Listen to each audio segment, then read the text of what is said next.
Multirotors are awesome and they have so much potential. They are possible because the smartphone industry has made all these sensors like accelerometers and gyroscopes so cheap and accessible, allowing us to artificially stabilize something that has no natural stability on its own. Ever since I got addicted to scratch building my own RC aircraft, my main focus has been to try as many different configurations and ideas as possible with the least amount of time, effort, and money required. I'm a poor college student, and so it's hard to justify buying 4 identical motors and ESCs all at once, while airplanes only need 1. And I've always just kind of thought that quads look too easy, like they're just all the expensive stuff held out on sticks. My experience with multirotors so far has just been a bunch of small toy products, and I also fixed my brother's broken quadcopter by using foam board and made it into a little micro FPV quad.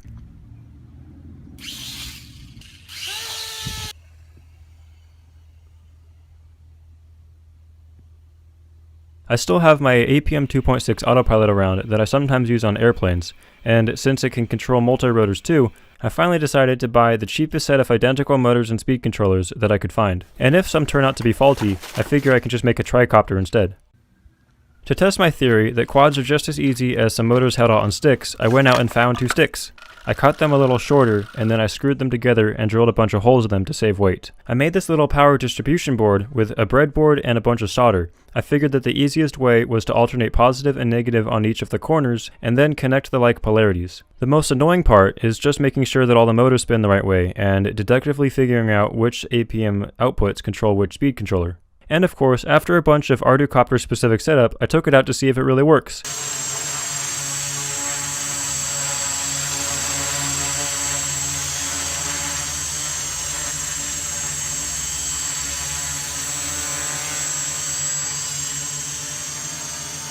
I was really impressed with how responsive and stable it was with 100% default settings. Soon after, however, I did something really dumb, which resulted in the bending of all my motor shafts.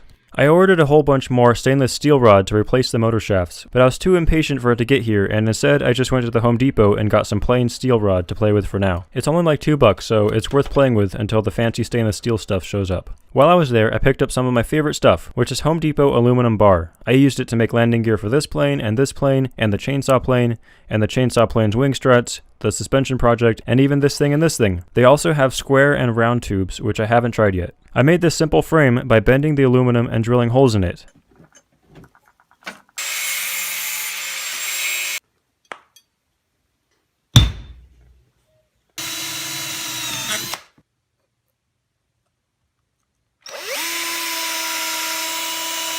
And then I simply screwed the arms onto some fancy plywood with some wood screws, and then I just cut the tips off. It would have been better to drill and tap the aluminum, but I'm out of machine screws, and this method hasn't failed me yet. I removed the little grub screw, and I pressed out the bent motor shafts, and then I pressed in some of my plain steel shaft. Because I didn't want to try to make a groove to hold these little retainer clips, I decided to use the motors in this configuration instead, so that I don't need them. And so here is my second attempt at a scratch-built quad frame. I think this configuration is more protective of the motors, and it also looks kinda cool. It's not as strong as like square tube or carbon, but I'll see how it works, and it's easy to bend back. I used prop savers instead of prop adapters to further protect my mild steel shaft, and also because I ruined all of my other prop adapters. Here's the maiden flight of the new quad, still with default tuning.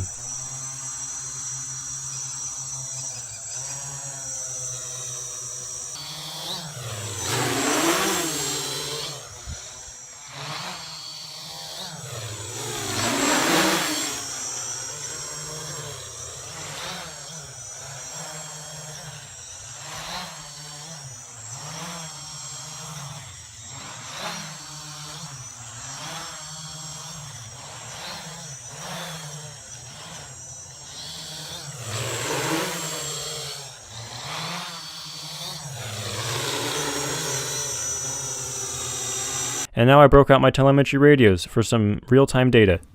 Mode change to stabilize for System 1. System 1 is armed.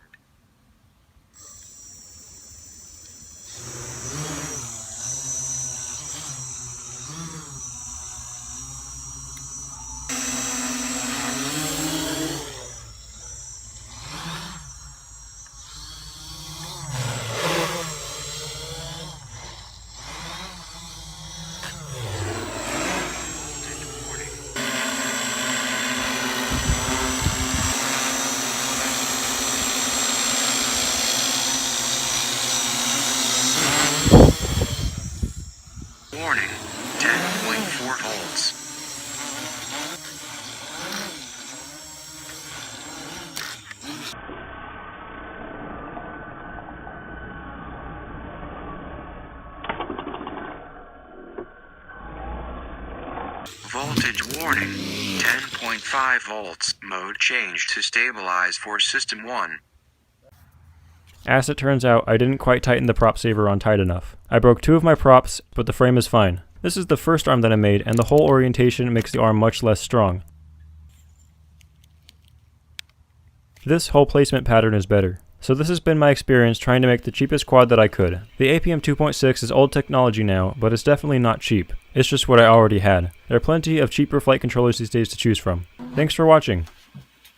I drew up this winglet in Rhino to fit on the wingtip of the 3D printed flying wing pod plane. I had to stop this print halfway through, but it's pretty cool to look at the internal structure and to verify that it does indeed fit the wingtip. Stay tuned because I'm working on designing an entire airplane to be 3D printed.